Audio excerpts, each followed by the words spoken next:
Greetings, all you newborn space squids out there, and welcome to the Inner Four Lights, a watch of Star Trek Picard Season 3. My name is Fletcher. About to say hello is Data. Greetings. We're also the hosts of the Star Trek Deep Space Nine podcast, Undeclared Bajor. That's, like Undeclared Major with a B. Available on What? the It is? in a delightful pun, or whatever. Available on the Fletcher from the Deep YouTube channel, Apple Podcasts, or wherever you're listening to this. So if you like listening to us and you like Star Trek Deep Space Nine, go check that out. And I know the situation you're in. It's Monday morning. When this is over, you're still going to have 7 more hours of work left. You've already burned through all the other Star Trek Picard podcasts. So why not go check out that Deep Space Nine podcast? We got plenty of stuff to listen to on there. Or you're on the road, you're a trucker, whatever. Go listen to it. Also, you can listen to Data's other podcast about Brandon Sanderson books, The Sanderlanche. Link in the description. Anyway, today we're going to recap, discuss, and theorize about Star Trek Picard Season 3, Episode 4/Part 4, No-Win Scenario. Alternate title, The Dipshit from Chicago. Okay, that's a good alternate title. See, mine was like, the scenario where they win. Yeah. A scenario where they will obviously figure out a way to win. Otherwise, the show will stop. Yeah. Although, I guess it would be kind of interesting if they just all died and then Raffi and Worf have to carry the whole rest of the season. Yep. You're going to get revenge for Picard. And in case it wasn't obvious, this will be a full spoiler discussion. This episode was written by Terry Matalas and Sean Tretta and directed once again by Jonathan Frakes. Some good directing. Yep. Not bad, Jonathan Frakes. So, previously on Star Trek Picard, we're falling into the horrible gravity well and we're all gonna die. In several hours. Get off the bridge, Picard. You've killed us all. Bum, bum, bum, bum. Anyway, 5 years ago, Picard is in the 10 Forward Los Angeles location trying to enjoy a peaceful meal on Frontier Day. Although I kind of wonder, what are you doing going to 10 Forward on Frontier Day? Come on. He knew what was going to happen. He knows what's going on. Come on. Suddenly he's accosted by a bunch of young Starfleet officers or cadets or something who want to hear all about his encounter with the Hirogen. When did that happen? I mean, I assume it's after Insurrection and, Nemesis at some point. But apparently Worf was on the Enterprise. Yeah, Worf was on the Enterprise in Nemesis, although it was presumed that he was there for the wedding. Right. So maybe it was right before or after that. Or maybe Worf was actually there back permanently and we just all thought it was for the wedding. Huh? He was a diplomat to the Klingon Empire for a year or two, and then he came back. He was like, yeah, I'm bored with this. I want to go back to what I was doing on the Enterprise 10 years ago. Everybody over there is always wanting to fight the Slayer of Gowron, and it's a whole thing. It's like being the man who shot Jesse James or whatever. The man who shot Liberty Valance? Maybe. But Picard makes a little speech about how you and your crew have to stand by each other and blah, blah, blah. There's always hope. Smash cut to Picard just having been kicked off the bridge for killing everybody. Yep.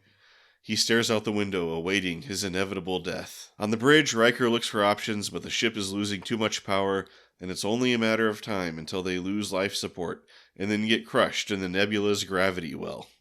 Riker goes and explains the situation to Picard, and he talks about how losing a son sent him into a deep state of existential dread, which eventually led to his separation from Deanna. And he suggests Picard use his last few hours to go get to know his son, Jack. Meanwhile, 7 of 9 goes to the quarters of the transporter officer that was being impersonated by the Changeling and finds the ensign's body stuffed in a closet or something. Yeah, he's pretty dead. Yeah, dude's dead. Oddly, he seems to have been dead since before Crusher even came aboard the ship. But was he dead before Riker and Picard came aboard even? I forgot to go back and check to see if she mentioned that. But this is a very important question. Riker decides to keep the Changeling situation quiet and have Seven go on a covert Changeling hunt under the cover of being suspended. Being suspended, but allowed to prowl the ship with a gun. Right. So she's just, she's suspended from duty, but her house arrest has been lifted, I guess. Yeah, like he's like, I could reinstate you, but you could also be on a top secret mission instead. Right. In sickbay, Crusher does a countdown that accurately predicts the next energy surge from the nebula. But if she's onto something, she's not sharing with the class just yet. Which if I predicted it right the first time, I would immediately be like, okay, look what I figured out. But she's, I guess she's holding on to it until she's absolutely sure. I just assumed that, they were predictable, that, everybody knew when it was, and she was counting down out loud to warn everybody, this is when you need to brace. I'm keeping track of when it's going to happen. And so when we find out later that it's she figured out a special timing, I was like, really? Shouldn't all of the people standing around as you counted down accurately every time have been like, hey, maybe this is important? Yeah.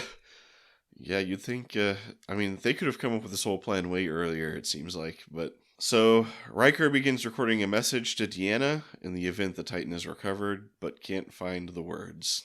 Picard takes Jack to a holodeck simulation of the 10 Forward LA bar. So is this the simulation we saw in the credits? In the credits. Maybe. Are the safety protocols disabled in here and we just don't know? Bum, bum, bum. Also, we get the ridiculous explanation that it has a special power cell. Yeah, so yes, it's a ridiculous explanation. It's like, oh yeah, the holodecks stay active because they have an independent power cell. But apparently, we actually have Voyager to blame for that because they established that in Voyager. Oh, okay. Because I would be like, can we plug into that special power cell? Because we seem to need every little bit of energy we can get. Yeah, according to some of the stuff I read on Reddit, it's they also established that it's not compatible with the other ship's power systems. It's but why? Why would you do that? At least they're being consistent, I guess. But so, he's like, hey, have you ever been here? Jack lies and says no. Picard offers him some Chateau Picard, which was in the holodeck? Yep. It got replicated with the... I don't know. I don't know. But Jack it's a good year. I was like, as the person who makes and bottles the wine, are you ever like, oh man, this is a bad year of my personal wine. I'm sorry about that. Maybe when you're talking to your son or something, someone you would trust, but yeah. Well, what do you do on the vineyard if you're bottling a wine, you're like, oh, this is not a good year, this is bad? I don't know. I assume it must happen. But yeah, Jack would rather have whiskey, specifically cheap whiskey. So Picard pours them both some Jamie on the rocks. So good product placement for Jameson, I guess. If you want to be called cheap whiskey, yeah. Yeah. Weirdly, and for the first time, we're drinking whiskey that's not Swafford whiskey. Yeah, that's not the cheap stuff. This is the cheap stuff. Yeah, it's Jameson, forget that. Swafford, that's the good stuff. So Jack asks about the hair situation. Picard just says to enjoy it while it lasts. And then Picard asks why Jack never tried to get to know him. But Jack deflects with a story about a medical supply run to the vile planet Metalis 4, which I guess must be even worse than Metalis Prime. Yeah, I guess so. It's just a bad system in general. I know. And there was an Andorian with a broken antenna. Yep. Their antennas are apparently mostly muscle and really sensitive. And I was just like, where's this story? Yeah, I know. Luckily, the writers never had to figure out what the end of that story was. Yep. So then Seven goes to Shaw to ask for advice on hunting the Changeling. I do love the ringing the bell. Don't come. Yeah, don't come. I was like, I don't think we've ever seen that. Yeah. But it's no use because she just keeps ringing, and then she comes in anyway. And presumably the reason she's coming to him is because he's the captain of the ship, and just knows all the crew and would know which ones are changelings or something. Yeah, do we know how long she's been first officer? It doesn't seem like she knows everybody all that well. Yeah. Shaw says that the best way to detect a changeling is to ask them something only they would know. But with so many suspects, the best option might be to find their regeneration bucket, scan the goo inside, and do a sweep for a matching signature. It's like, here's a picture of a bucket with Odo next to it. Yeah. It's like, I have this file on Odo, and he had a bucket, so... They must all have a bucket that looks exactly the same. Yeah. It's like they can only... It has to be this exact same shape of bucket. And I'm pretty sure that was like a Bajoran design that Odo was using, but whatever. Yeah. Yeah, that definitely... I mean, maybe... This is the best I can think of. Maybe it's like the Changeling didn't have a bucket and had to go in the ship's files for a regeneration bucket, and the only one was the Odo design. Because he's the only person who's ever lived on a Starfleet facility who had to make a regeneration bucket. I was like, maybe Odo brought this bucket design back to the Great Link with him, and everyone was like, oh my gosh, this is a great bucket. Like, we've just been plopping it anywhere. Yeah, and also this brings up the uncomfortable question of, with these new Changeling effects, what does the Great Link look like? Ugh, it must be pretty gross. I hope we never see it. It's like a giant ocean of snot. Ugh. So, yeah, Seven finds the bucket, I presume in the dead ensign's quarters. Yeah, I think it must be. Yeah. Unfortunately, she is intercepted on the way to the biolab by the Changeling, who destroys the bucket and manages to goo away before she can... Well, she shoots him 10 times, but she's got one of these... She's got this stupid phaser that just shoots quick holes in it instead of, when Worf earlier used a beam and disintegrated it. Yep. And also another crew... The Changeling just murks another crew member. Yeah, it just really randomly shoots that person, and I was like, is that necessary? To show how evil the Changelings are. I guess the other person was armed also, so you gotta take him out. Meanwhile, on the Shrike, Vadic cuts her hand off, which turns into a Changeling face. Yeah, I don't understand what's happening here. I mean, on the one hand, floating in midair. Yeah. On the one hand, I assume that means she must be a Changeling, because it seems unlikely that only her hand is Changeling-y. But why would a Changeling need to cut off their hand with a big knife as opposed to just dropping some hand goo in there? That seems a little sadistic. Yeah. And B, I don't know what this communication device is. Maybe it's some sort of special communicator that is designed so the only way to activate it is with Changeling stuff, so that nobody else can possibly use it. That's the only thing I can imagine that makes this make any sense. I mean, I was assuming that Vadic is still a human, but she has this Changeling hand for some reason. I could see there's a Changeling who lives on the stump where my hand was, but it seems being able to control that as a normal hand would be difficult if it's a separate entity from you. Yeah. Or maybe it's it's not a full Changeling, it's some kind necklace? Some kind of Changeling technology or something. I don't know. See, I think that I feel like she's probably a Changeling, but you could be right. I don't know. But if she is a Changeling, that means that whoever's in charge here has way less value attached to founder lives than in Deep Space Nine, where it was the ultimate taboo. You don't kill a founder. Right. It's all part of why I think she's not a Changeling, because also the Changeling was ordering her around and she seemed really reluctant. Well, I don't know if the person she's talking to on the other end is necessarily a Changeling. Could be. Because, if she was a Changeling, it seems like she'd be fully on board gung-ho for whatever had to be done. Well, I don't know. I mean, she still wouldn't want to die. The founders are not big fans of the possibility of death, generally. True. I don't know. Although they're usually more bold than that, so yeah, I don't know. We'll see, I guess.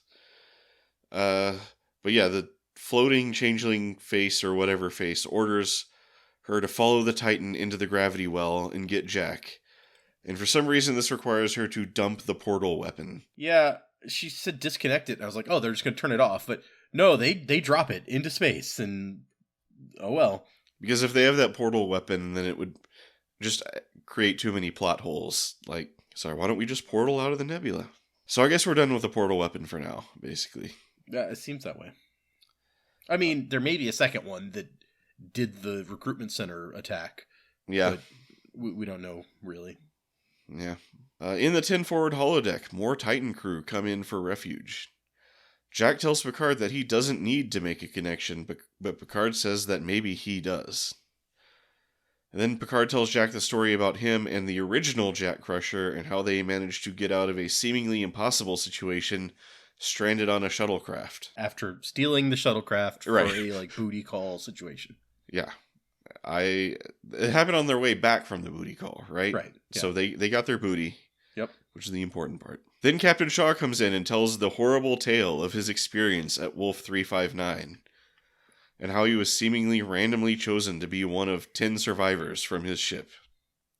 Yeah, I do love, it's like, yeah, there were like 50 of us, and we got there, and there was only one escape pod, which, I don't know what Starfleet's doing that there's only one escape pod. Like, this is Titanic shit. Yeah. But anyway, and it's like, we didn't argue over who got to take it. We just stood around waiting as the ship was destroyed around us for orders. And I was like, that also doesn't seem like the right way to do that, but whatever. Luckily, a lieutenant came in and was like, okay, you, get on the escape pod. So the lieutenant came in and saw what was going on. He's like, okay.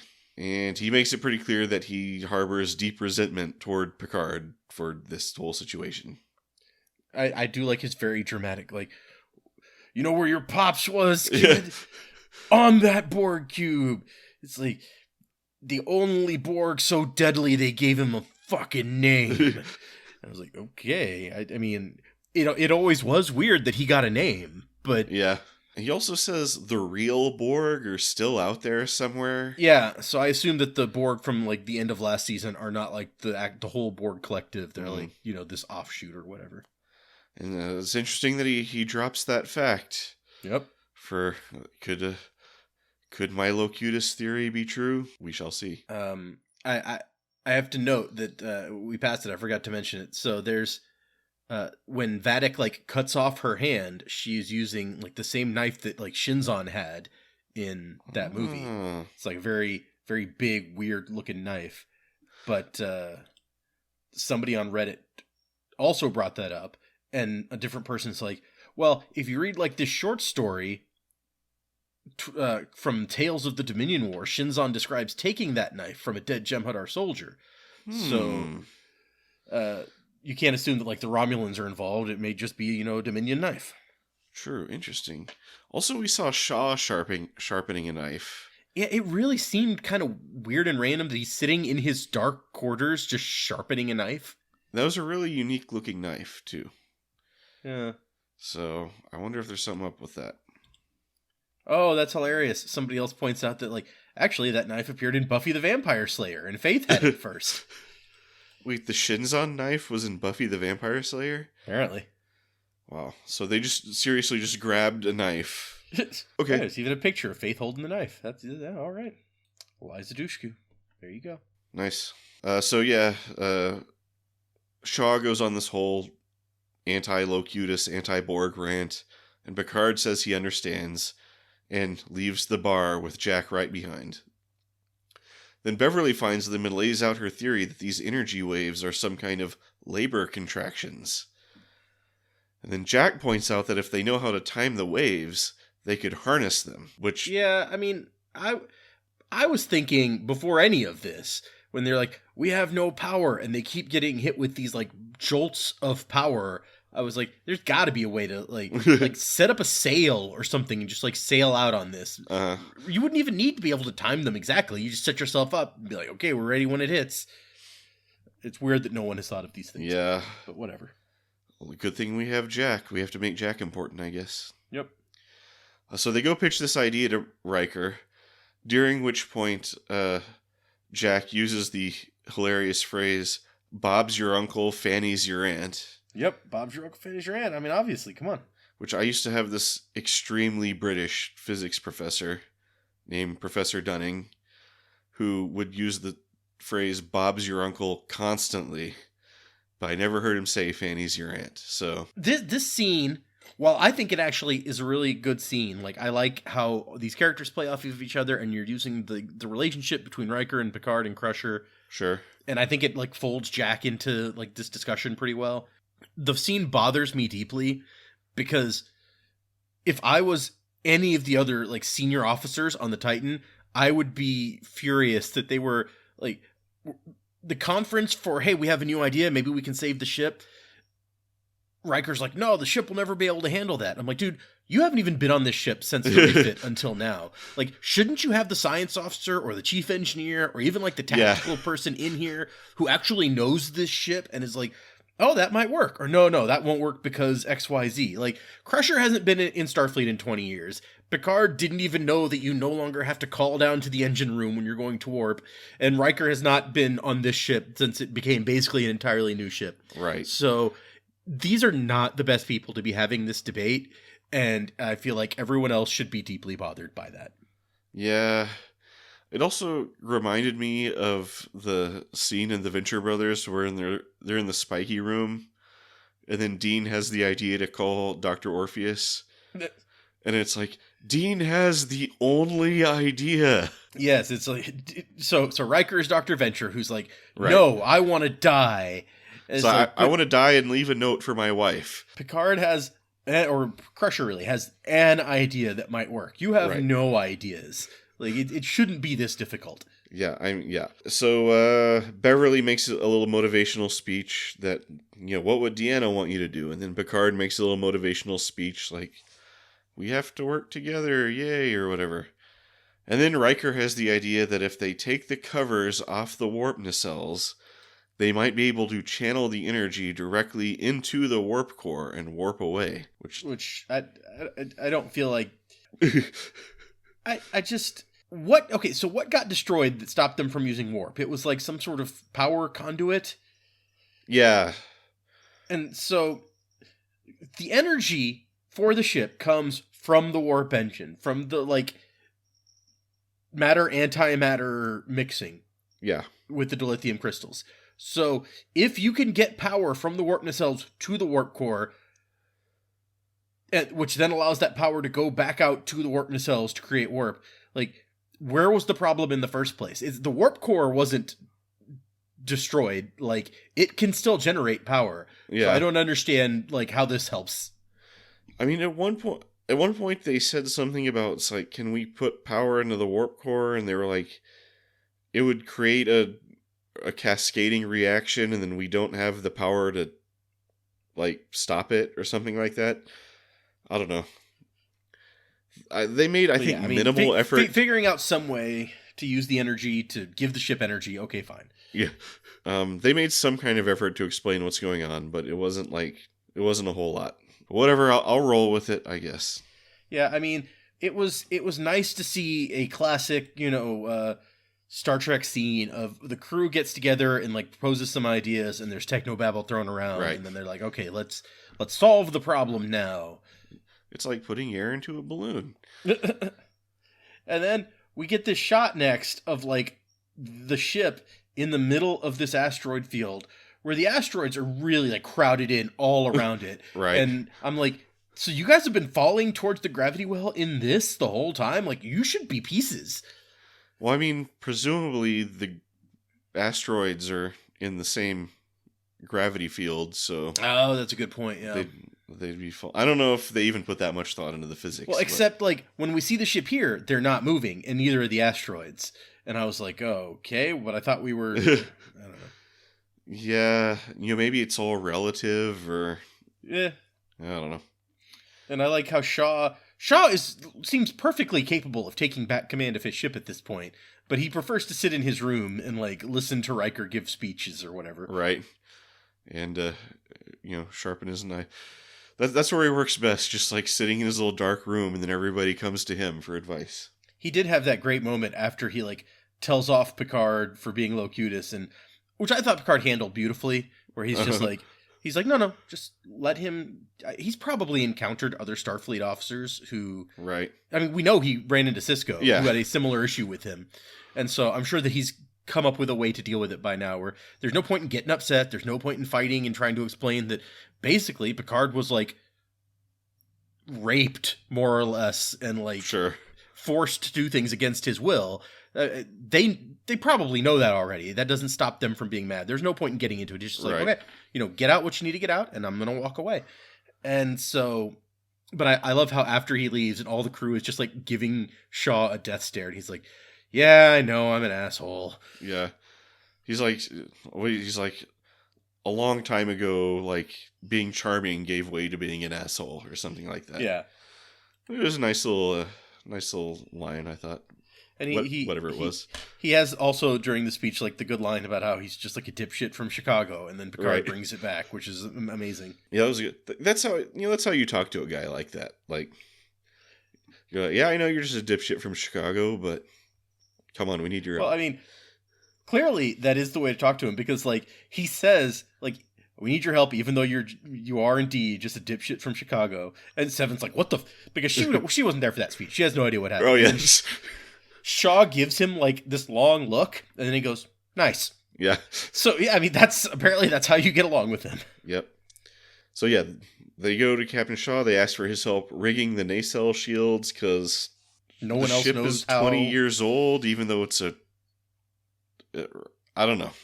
Like, we've had this whole talk about whether it's a refit or a brand new ship or what, but they need his expertise with this old nacelle arrangement or whatever to get the shields off.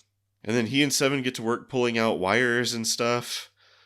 And then they have the brainstorm that this would be the best place for the Changeling to attack. And Seven sends a mysterious message to Riker. Well, if the Changeling wants them to die, which really doesn't seem like... I mean, I don't know. We don't know. We've discussed, is Vadek a Changeling? Is Vadek not a Changeling? Right. Vadek and whoever Vadek's mysterious gooey face boss is want Jack Crusher very clearly. So is this Changeling opposed to that because this Changeling also is the one who sabotaged them to help Vadek track them. Right. So I don't understand what this Changeling's motivation is. Logically, the Changeling should just like blend in with the crew and help them fix the ship. Yeah. And then when they warp away and think they're safe, then like, sabotage again. Yeah, sabotage, get Jack, mission accomplished. So Riker gives the captain's chair to Picard for some reason. Because Picard is the one who has experience flying blind. Sure. As Shaw and Seven get the first nacelle cover off and start to work on the second, Crash LaForge comes in to help. And then Seven gets the drop on her and shoots her after she calls her Commander Hansen. And then Shaw's like, how did you know? He's like, she always calls me Commander 7 out of respect. Also, that whole strategy we talked about earlier, where we weren't going to call anybody for help. I mean, yeah, you could have been like, hey, like 7 to Picard, is Crash LaForge still on the bridge? Yeah. Yes. Okay. Yeah, that would have been just as easy. Or just shoot her directly in the head, because you already know it's a changeling. I do like how even the changeling LaForge has to brag about her dad. It's, I guess, like, the changeling has been around long enough to hear LaForge talking about her dad. Yeah. But not long enough to hear her call 7 Commander 7. Yep, guess not. And then the changeling goes into some kind of weird stunned state, which... Yeah, I'm real unclear on if that changeling is dead or literally... If they know a way to stun changelings now, that's a big development that I want to hear about. Yeah. I assume the changeling must be still alive, because why else would you show it like that? Yeah, but then they just stroll up to the bridge in a minute. And I'm like, did you do something with the changeling or just leave her there? I don't... That's a good question. So Picard navigates through the asteroid field with the help of Jack. Finally getting to the point where they have to transfer power from life support to keep the thrusters working. But at the last minute, just as predicted, the last energy wave hits and begins charging the ship. On their way out of the nebula, they encounter the Shrike, but easily disable it by throwing an asteroid at it. Yep, it's just like when they got a ship thrown at them. Also, like Galaxy Quest, which... Oh, yeah. Well, wasn't that like magnetic mines or something? Yeah, those were mines. But, I mean, it's the same general principle. The Shrike loses power, and we're told it will take at least an hour to get it back online. Which Riker and Co. maybe should have taken advantage of that to, like, capture them or something, but whatever. Or do... But, I mean, I could definitely understand. It's like, we don't know, like, we got our warp back. We don't know for how long. Let's get the F out of here. Yep. But Vadic, like, puts her head in her hands, like, all is lost or something. So, like, crap. Floaty face guy is going to be so mad at me. But I have a feeling we haven't seen the last of her. We see two Vulcans hugging out of relief, which was kind of weird. And there's also baby space octopi. Right. Yeah, they witnessed the nebula give birth to space squids or something. Everyone's like, oh my gosh, it's so beautiful. And I'm like, you're right in the middle of like a swarm of unknown life forms. Maybe you should be concerned about potential problems. Yeah. I mean, it's interesting, but let's get away from it as soon as possible. It's like immediately the space squids start like eating the ship. I like all the times that we cut back to like Picard in that bar telling stories, and he keeps wanting to eat his food, and he's like trying to be polite about it. It's like, now if you'll excuse me, I want to eat my, and somebody's like, well, but I have a different question. It's like, it's like, what about the time you were on Darmok, or in the episode Darmok? And I was like, that food is getting so cold. Yeah, he's like, my haddock is getting cold, he says, after having told like 900 stories. Like that haddock is not hot. Yeah. But yeah, so we flash back to 5 years ago, one last time. Picard is still entertaining the young people with inspirational speeches and stories. He tries to get back to his meal, but he's interrupted one last time by Jack in a baseball cap. So you can tell he's incognito because he's wearing a baseball cap. Cap Jack. Nobody knows what you look like when you're wearing a baseball cap. I mean, he didn't know what he looked like before, so I that's why I'm pointing it out. It was like, well, does he really need to be wearing this cap? But anyway, so he asks if Picard ever had a life outside Starfleet. Picard says, young man, Starfleet is the only family I ever needed, which causes all the young officers to erupt in applause, while Jack slowly leaves unseen, presumably sad and disappointed. Yep. I mean, Picard had a family, a brother and stuff, but I guess... Yeah. He was just giving the crowd what they wanted. Yeah. And then in the present, Picard maybe recognizes Jack from that moment. Yeah, I'm pretty sure that he's just realized, like, that's why he didn't want to have a relationship with me, because I basically told him I didn't want to have a relationship with him. I mean, there's no way I would have remembered that moment, but at all. But, yeah, whatever. Let alone, like, what somebody I was talking to looked like from 5 years ago that I saw one time for 1 minute.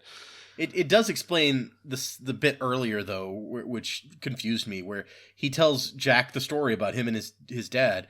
Or, I'm sorry, him and the original Jack. Right. Picard is his dad. And then he's like, oh, did your mom tell you that story already? And he's like, well, actually, and then he gets cut off before he can finish that. And I was like, what was he going to say? He was going to say that he heard it when Picard told it before in that bar. Yeah, that makes sense. Apparently, Picard just loves telling the story, though. I mean, at one point, Riker's like, yeah, I've heard this story, too. Yeah, everyone knows the story about, like, the Picard booty call trip. Yep.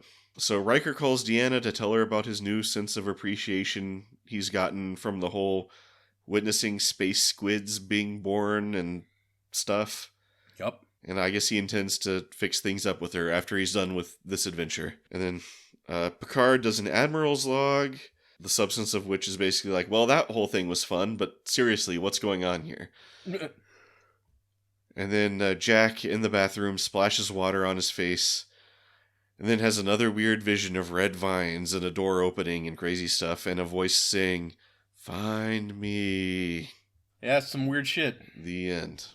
So, not a whole lot of, like, extra meat to grab onto in terms of, like, theories this episode. It was mostly just, like, a nice little, I don't know what you'd call it, like, character episode or... I don't know. Okay, so are we moving into theories? Is that what we want to do? If you want to go into... I don't have any significant new theories, but if you've got some, I'm ready to hear. So... Okay. I have a crazy theory that I came up with at the end of this episode with the red vines and stuff happening. Okay. You know, with Jack Crusher getting his movie snack of red vines. Right. And such. So, I think that the Changelings are working on like some sort of new infiltration approach. It may also explain, actually, now that I think about like Vadek's weird hand thing. Maybe maybe she was also an experiment and they tried to develop some sort of hybrid. But I think that they've come up with a way to like make the perfect infiltrator that also gets like the memories of the person that they're infiltrating as, and I guess doesn't have to regenerate anymore. And so I think that they're like, we're gonna find this criminal, or we found this criminal who no one's going to miss. So they killed the real Jack Crusher, and this one took his place. But the experiment didn't work, so it ended up thinking it was really Jack Crusher after all. And now there's like this dormant programming or memories from its real changeling life that are trying to break through.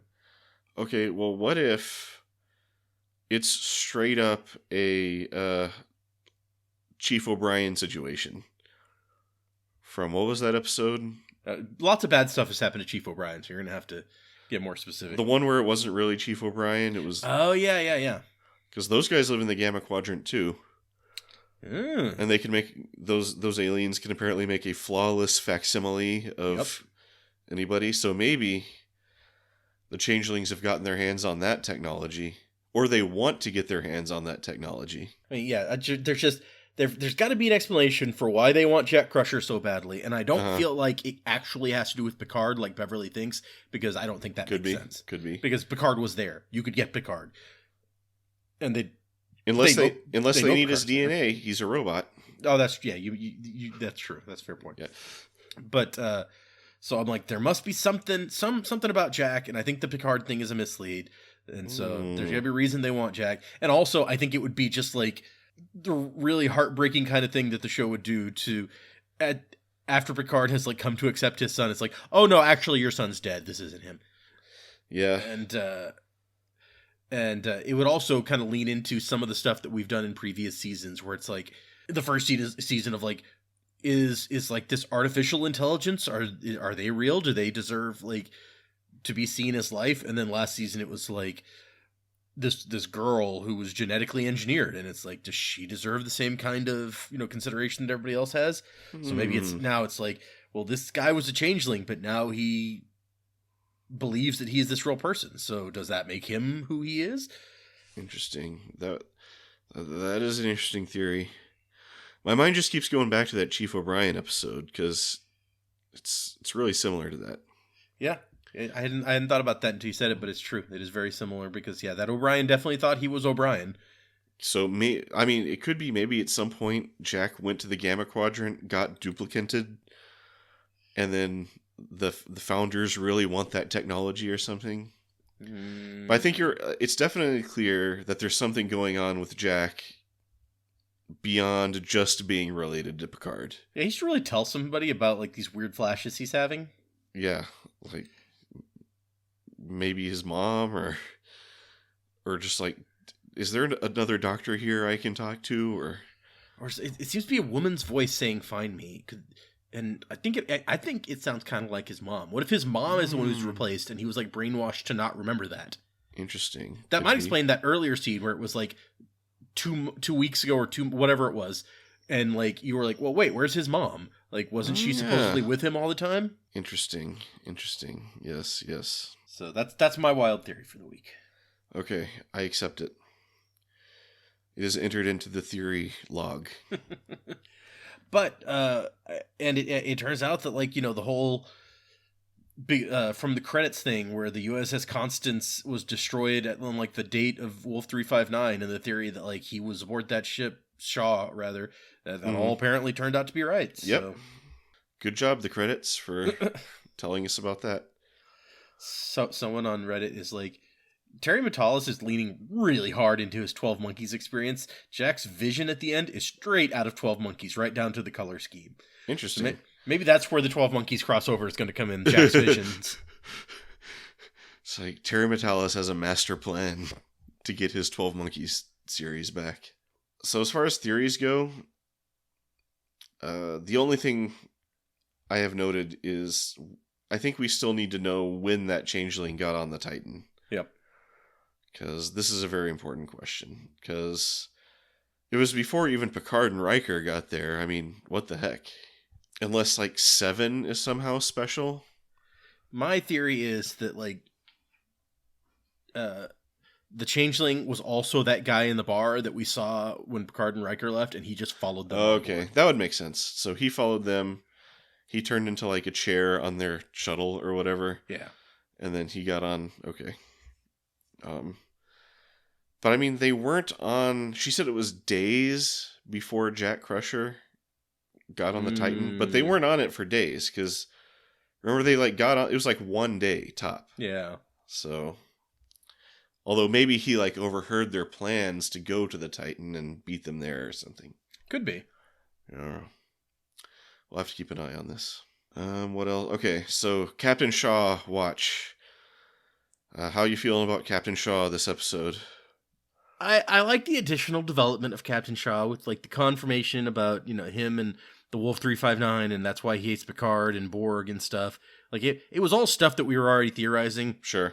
I thought he played that scene really well. Yeah. Like, the acting there, I felt, was top notch. And we don't like what he's doing to Picard, but I feel like he does it really well. So sure. And I think we saw also he's got a pretty high level of self-awareness where he kind of knows he's full of it, but he just can't help himself. Like, the memory is too painful or whatever. Well, also, he's got a bunch of painkillers and alcohol in him, because we see, like, in one of the scenes where he's in his quarters alone, there's, like, a big glass of some dark liquid next to him. And I'm like, oh, yep, he's just getting all drunk. Yep.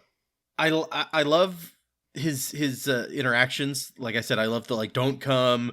I loved when Picard insults him and he's just like, nice. There's a lot of things that I like about his character. I feel like it's become a thing where I'm like, I like having him around because he amuses me, and the actor is doing a good job at doing what he's doing. I still don't like him. Yeah. He's definitely, like, the actor's definitely doing a good job. Whatever. I don't know his name right off the bat, but and it's nice seeing him get a little the character getting fleshed out. And his name is Todd Stashwick. Oh, nice. Well, man, what a great name, yeah. Stashwick. You sound like you should be, like, taking over for Magnum PI.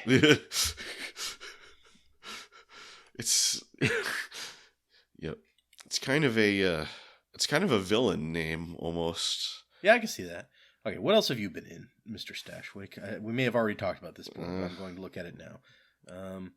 Oh my gosh, he was in the live-action Kim Possible Disney Channel movie as Dr. Draken. That's amazing. That is there's a bad guy. He was in 35 episodes of 12 Monkeys, the TV series. Oh my gosh. So, not surprised there. Who was he in 12 Monkeys? Was he a character from the movies? Deacon. Yeah, I don't remember if that was a character from the movie or not. The movie is so weird that it's hard to remember sometimes, like, what anything is happening there. Yeah. 7 episodes of Phineas and Ferb. A couple episodes of CSI Miami. It's 2 different people, so I guess he's versatile that way. Put a mustache on. 2 episodes of Shit My Dad Says, starring William Shatner. So okay. Now 6 episodes of Heroes as Eli. Who's Eli? I mean, there were so much Heroes beyond, like, the golden age of Heroes. Yeah, it's true. Eli is a carny who was banished from the carnival by Joseph Sullivan. Yeah, okay. That was the Carney season. I definitely remember that. In Terminator: The Sarah Connor Chronicles for 1 episode as a T-888. Oh, good old T-888, sure. 1 episode of Psych. 20 episodes of Riches. The Riches. I don't know what that is. Yeah, he's an episode of Enterprise. So he's done some Star Trek before. That's cool. The important thing is he was on 12 Monkeys. Yep. And so, like all cast members of 12 Monkeys, he has to be on this show now. 12 episodes of Courage the Cowardly Dog, and a Buffy, and a Dark Angel. Oh, wow. And this guy's all over the place.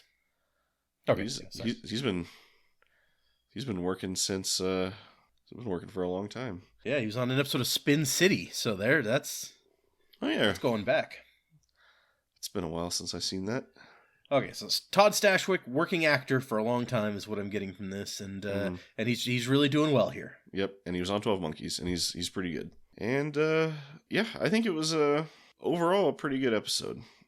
Yeah, I think it's a solid episode. I liked the resolution. I like that they resolved the Picard-Riker conflict right up front, and we're not going to drag out that they're mad at each other. It's like the very first scene is they're like, I'm sorry, no, I'm sorry. Anyway. And then we get like Riker acknowledging this issue that he has and like talking to his wife at the end and being like, I think I'm over this thing, which I felt like if they'd been more explicit about that in earlier episodes, maybe it would have had more impact, but whatever. Yeah. I thought it felt like a good resolution to a lot of stuff, including this Nebula thing, which is dragged out way too long at this point, in my opinion. Sure. We didn't see any Worf and Raffi, though. Yeah, that's 2 points. Like, the one point is, like, I hope we never see this Nebula again. Apparently we won't, because... It's gone now. It turned into squids. Yeah, it birthed itself into some space squids. And yeah, because that's what I was really looking forward to the most, was the adventures of Worf and Raffi going to the Daystrom station or something. Yeah, I want to see what's on Daystrom. So, we'll, I guess, have to wait till next week for that. Maybe they'll find some key clues, see if the green cube is there. Who knows? I want to know what's going to happen. Like, so I assume Riker gives Shaw back control of his own ship after they've gotten out of this scenario, instead of like, nah, I'm going to keep being captain, thanks, for a little bit. So, like, what does the story do with these people next? Like, there's no reason that they need to stay on this ship with Shaw. So I feel like he would be very interested in dropping them off with the nearest starbase or wherever that he can find, just to get rid of them. Right. But in that case, like, does 7 of 9 go with them? What about, is this all we're going to see of Crash LaForge and co? Yeah. So I've seen a lot of speculation that they're trying to set up like a Titan spinoff with like Shaw and 7 of 9 and the new LaForge and all that. I mean, it could be that Shaw is just so invested at this point that he's like, no, I want to see this to the end or whatever. He doesn't seem like that kind of guy to me. So he's just like, okay, I'm going to drop you off and then go home and then just never think about you guys again. He really didn't want to be involved in any of this in the first place, and has shown really no indication that he wants to get involved. Like, once everything went to hell, he's like, yeah, you guys take care of this. Yeah. Until they come and like basically be like, we need you to go do this one thing. And he's like, fine. Yeah, although he was pretty badly injured when he said that. But, yeah. So yeah, I guess we'll see. But even if it's just like Picard and Riker, what is their next move at this point? Yeah, well, I mean, I assume that the Crushers will go along with Picard and Riker. So sure. But yeah, it's like, where do they go to figure out like what's going on with Vadic? You know, maybe like the Fleet Museum will be the closest starbase, and that's where they will drop them off. Could be. And that's how we get Geordi in. I feel like if the Fleet Museum is right out here on the edge of Federation space, that's not really smart, but... Yeah, that's not really convenient for people who want to visit the museum, it seems like.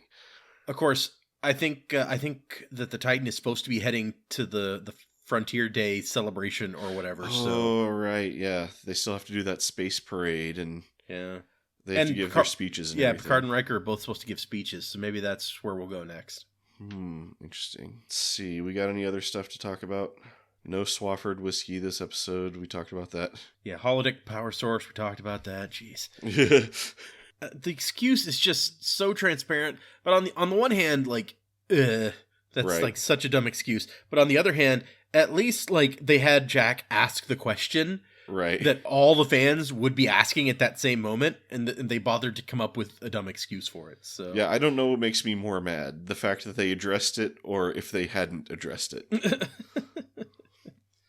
I like Jack being like the voice of the audience who like we go into these things that have been like Star Trek tradition for a long time that don't make any sense, and he's the guy who's like, what is, like, he's the first guy to call out like, what the hell is this? Why is this thing?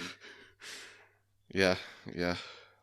Oh, we learned that Jack is 23 or so.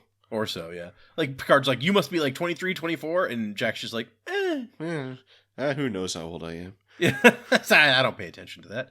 Sorry, Mom didn't tell me that either. But I guess that would... Okay, fine. I'll take it.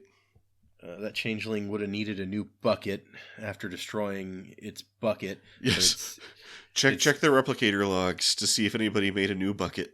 It's stunned or dead or something. I don't know now. So oh yeah, it was a really weird. Like the shot was very strange, where it like convulses and like turns into goo, but then turns back into LaForge and has red eyes. Just like, what is going on here? Yeah.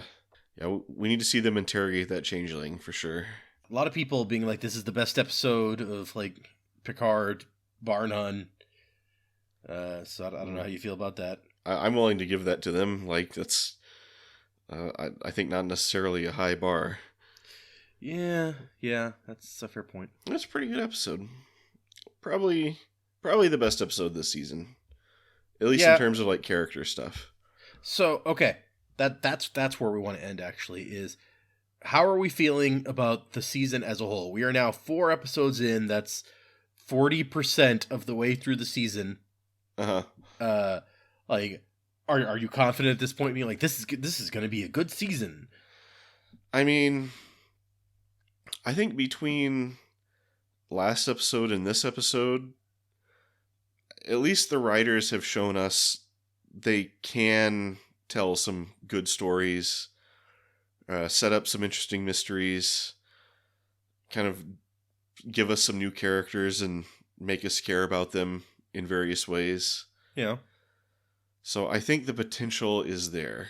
But, like I said at the beginning of the season, I'm going to be kind of standoffish until I see them actually stick the landing. Because last season kind of started off kind of interesting, but just went way off the rails and all kinds of like not fun ways. But for now, I guess I'm willing to give them the benefit of the doubt. Okay. So what do you think?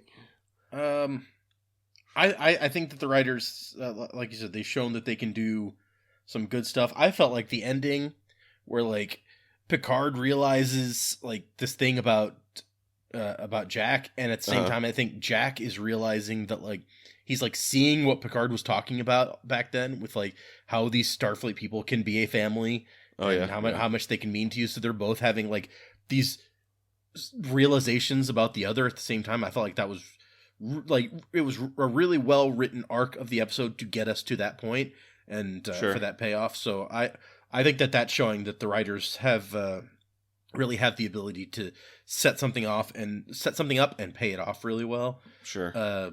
Although at the same time they're doing dumb jokes about cannabis, which I was like, is that like 300-400 years in the future? Is that really still going to be okay? Oh, yeah, sure. Whatever. People still smoke pot. Why not? And so like I'm wobbling back and forth a little bit still. I feel like it was a really good episode. It's got shows a lot of good potential, but at the same time, I still have no idea what's going on. Yeah. No clue what the story of this season is about, other than somebody wants Jack and somebody stole something. Like, these are things we knew in like episode 1, and that's still like all we have. I mean, I will say, like, I had been doing some thinking about this before I watched this episode, where it's kind of like this, where we are with franchise stuff right now, where it's all basically just like nostalgia driven, where you're supposed to watch it and be like, hey, it's Worf and all this stuff. And so I'd kind of like resigned myself to the idea that the best it could be is just a really good nostalgia trip or whatever. But I'm a little bit more optimistic now. They've kind of shown they can tell a story that kind of stands on its own. And I was at first I was really not into the whole Jack thing because it felt like, like Mutt from Indiana Jones or whatever. Yeah. But I mean, they've done some interesting stuff with it. I'm still not 100% in love with it, but right. I think the fact that they've kind of surprised me with it in some ways is a good sign. I saw several people calling this like the Next Generation season 8, rather than a season of Picard, because they're like, Yeah. it's closer in quality to a Next Generation season and the writing of the episodes and stuff rather than a Picard season. So I don't know if that's accurate. I don't know if that's how I feel, but there are some parallels with the way that the problem is set up and paid off in this episode with some like Next Generation episodes. Like there's like in Booby Trap, Picard takes the con and like does a similar sort of thing. And so people are, it's like, hey, they're letting him fly out. It's a callback. Although they tell him he's going to be in charge, but he just like tells LaForge to do one thing. And then it's like, yes, I have successfully navigated us out. Yep. You're just like, turn engines on. Now turn them off. I feel like they're going a little heavy-handed with, it's like, oh, we're streaming now. We can like throw in random curses for no reason. Yeah. Where like Crusher has the line that I could see people thinking that was cheesy, where it's like, oh, like to seek out new life or whatever when they see the space squids. And then Riker's like, I think we should boldly get the hell out of here. And I was like, really? Is like, okay, yeah, whatever. They kind of stepped on that moment a little bit, but like Star Trek can be cheesy. It's kind of part of Star Trek. Yeah, so exactly. It's not as bad. It's definitely, not as bad as a lot of stuff I've seen lately. So yeah. What glowing praise. Yeah. I've seen much worse stuff lately. Yeah, it's just like, I don't know. I feel like this writing team is doing some okay work. Yeah. Like the fact that they apparently like had a whole 4-season show together. It's like, a team, it's just like, the whole team getting back together, the whole Enterprise crew getting back together. It's like, this writing team is getting back together and they're doing something. So that's kind of fun to see too. One final thing. I agree. And I think that, it's having the cohesive group, and I feel like that they're doing some decent Star Trek writing. Like, they were all together for 12 Monkeys, which is a very different thing. And I feel like that, while it's Picard, so it's not like classic Star Trek writing exactly, because it's got to be, grittier and everyone's mad at each other or whatever. Yeah. But I feel like we're getting some Star Trek quality writing out of it, and I'm okay with it. Yeah. But there's one other thing that people commented on Reddit that I saw that I had to point out.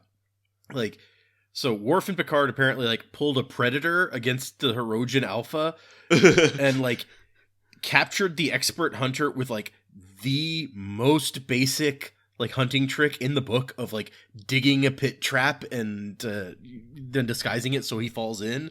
I was like, come on, like great hunter, you should not fall for those. Yeah, I didn't know if they were talking about like a literal trap or whatever, but yeah, I don't know.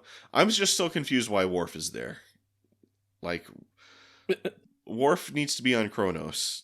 Like, it just feels like a very backwards career move. Maybe it was like a big, diplomatic thing with the Hirogen, and so Worf was like there in his diplomatic capacity. Okay, sure.